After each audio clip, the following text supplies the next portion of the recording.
అందరికీ నమస్కారం అండి. మన వారాహి అమ్మకి నమస్కారం చేసుకుంటూ అమ్మవారి అనుగ్రహంతో అందరూ సంతోషంగా ఉండాలి అని, ఆ తల్లి చల్లని చూపు ఆమె అనుగ్రహం అందరికీ లభించాలి అని మనస్ఫూర్తిగా ఆ తల్లిని మీ తరపున నేను వేడుకుంటూ ఇవాల్టి వీడియోని అయితే స్టార్ట్ చేస్తున్నాను. మనందరికీ తెలిసిన విషయమే, అమ్మవారి నవరాత్రులు అనేటివి మనకు మొదలవుతున్నాయి.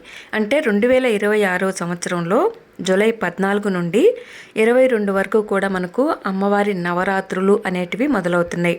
అయితే ఫ్రెండ్స్, మనకు ఈ ఆషాఢ నవరాత్రులను ఉపయోగించుకొని వారాహి అమ్మవారిని మనం ఈ 9 రోజుల పాటు భక్తి శ్రద్ధలతో గనక అమ్మవారి మీద నమ్మకంతో అమ్మని పూజించినట్లయితే వెంటాడుతూ ఉన్న, అంటే ఎప్పటి నుంచో కూడా వెంటాడుతూ ఉన్న కష్టాలు కానీ, నష్టాలు కానీ, విఘ్నాలు కానీ అన్నీ తొలగిపోతాయి. అలాగే తీరలేదు అనే కోరికలన్నిటివి కూడా ఉండదన్నమాట.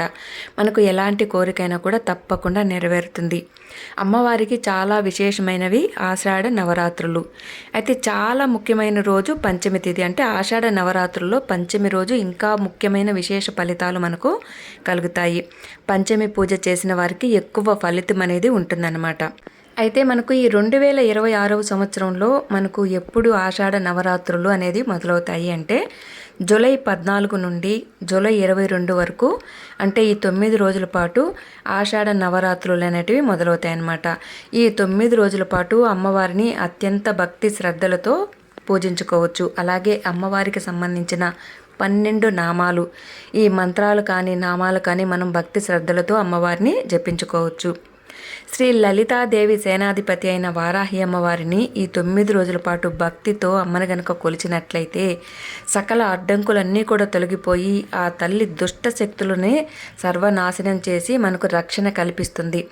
అమ్మవారి అనుగ్రహం కోసం మనము అమ్మవారిని ఎలా పూజించాలి, ఆ పూజా విధానం ఏంటనేది ఇప్పుడు తెలుసుకుందాం.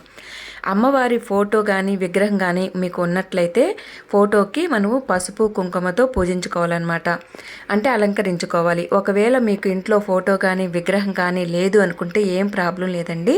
మీకు చక్కగా మనం దేవుడి దగ్గర పెట్టేందుకు ఒక దీపం అనేది ఉంటుంది కదా, సపరేట్గా ఒక ప్రమిద, మట్టి ప్రమిద అయినా తీసుకొని ఆ ప్రమిదనే మనము దీపం పెట్టేసి అక్కడే మనకు అమ్మవారు ఉన్నట్లుగా మనము మనసులో ధ్యానించుకొని ఆ దీపంలోనే అమ్మవారి రూపాన్ని మనం నిర్మించుకొని అమ్మవారిని ఈ ప్రకారంగా కూడా పూజించుకోవచ్చు. అమ్మవారికి ఇష్టమైన నైవేద్యాలు ఎర్రటి దానిమ్మ గింజలు, బెల్లం పానకము, చిలగడ దుంపలు, ఇవి నైవేద్యంగా ప్రసాదం మనకు అమ్మవారికి సమర్పించుకోవచ్చు. అలాగే ముఖ్యంగా ఈ 9 రోజుల నవరాత్రుల్లో మీకు వీలు పడినట్లయితే ఎర్రని వస్త్రధారణ అనేది చేసి అమ్మవారిని పూజించుకోవచ్చు. పంచమి రోజు ముఖ్యంగా ఎర్రటి ఒత్తులతో ఎర్రని వస్త్రాలు ధరించి ఎర్రని పూలతో అమ్మవారిని పూజించి అమ్మకి ఇష్టమైన నైవేద్యం సమర్పించుకొని పంచమి పూజ అనేది చేసినట్లయితే మీకు విశేషమైన ఫలితం అనేది తప్పకుండా ఉంటుంది. మరి వారాహి అమ్మవారిని ఈ నవరాత్రులలో ఏ సమయంలో పూజించాలి అంటే మీకు వీలు పడితే ఉదయం బ్రహ్మీ ముహూర్తంలో పూజించుకోవచ్చు, లేదనుకుంటే సాయంత్రం సమయంలో కూడా అమ్మవారిని పూజించుకోవచ్చు. మనకు వారాహి అమ్మవారికి అంటే రాత్రి దేవతగా పూజిస్తాం కాబట్టి రాత్రి సమయం అంటే సాయంత్రం సమయంలో కూడా అమ్మవారిని మనము ఇలా పూజించుకోవచ్చు అన్నమాట. చాలామంది అమ్మవారి ఫోటో కానీ విగ్రహం కానీ ఇంట్లో ఉంచుకోవాలన్నా భయపడుతూ ఉంటారు. అలాగే అమ్మవారి ఉగ్ర రూపాన్ని చూసి అమ్మవారికి పూజించాలన్నా కూడా చాలామందికి ఒక అనుమానం అనేది ఉంటుందన్నమాట. అలాంటి అనుమానం ఏమక్కర్లేదండి. అమ్మ అంటే శత్రువులకి ఉగ్ర రూపమే, కానీ భక్తితో అమ్మని నమ్మి కొలిచే వారికి అమ్మ ఎప్పుడు చల్లని తల్లి. ఆ తల్లి ఎప్పుడు వరాల జల్లులు కురిపిస్తుంది. కాబట్టి ఎవరైతే వారాహి అమ్మవారిని పూజించాలి అనుకొని అమ్మవారి మీద అంటే ఉగ్ర రూపాన్ని చూసి భయపడి ఆగిపోతున్నారు, అలాంటి వాళ్ళు ఎలాంటి అనుమానం అనేది పెట్టుకోకుండా భక్తి శ్రద్ధలతో హ్యాపీగా అంటే సంతోషంగా ఈ వారాహి నవరాత్రులలో అమ్మవారిని భక్తితో పూజించి మీకున్న కష్టాలు కానీ, నష్టాలు కానీ, బాధలు కానీ అమ్మవారి దగ్గర విన్నవించుకున్నారు అంటే ఆ తల్లి వెంటనే మీ కోరికలు అనేటివి వింటుంది, మీకున్న కష్టాలన్నీ కూడా తొలగించేస్తుంది. ముఖ్యంగా మనకు శత్రువుల నుంచి, దుష్ట శక్తుల నుంచి అమ్మవారు ఒక కవచంలా మనకు రక్షణ అనేది కల్పించి మనల్ని ఎప్పుడు కాపాడుతూ ఉంటుంది.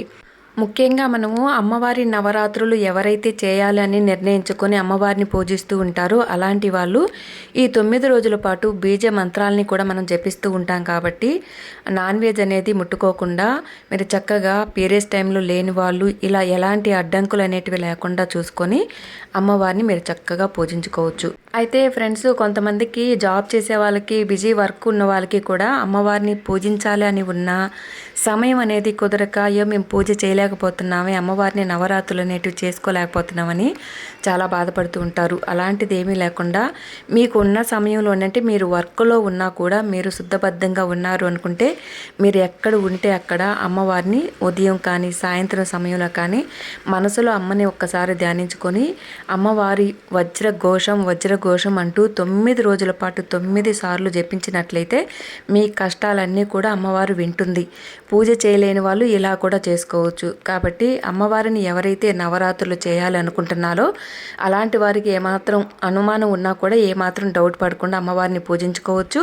ఒకవేళ సమయం కుదరలేదు అనుకున్న వాళ్ళు ఇలా వజ్రఘోషాన్ని 9 సార్లు 9 రోజుల పాటు జపించుకోవచ్చు.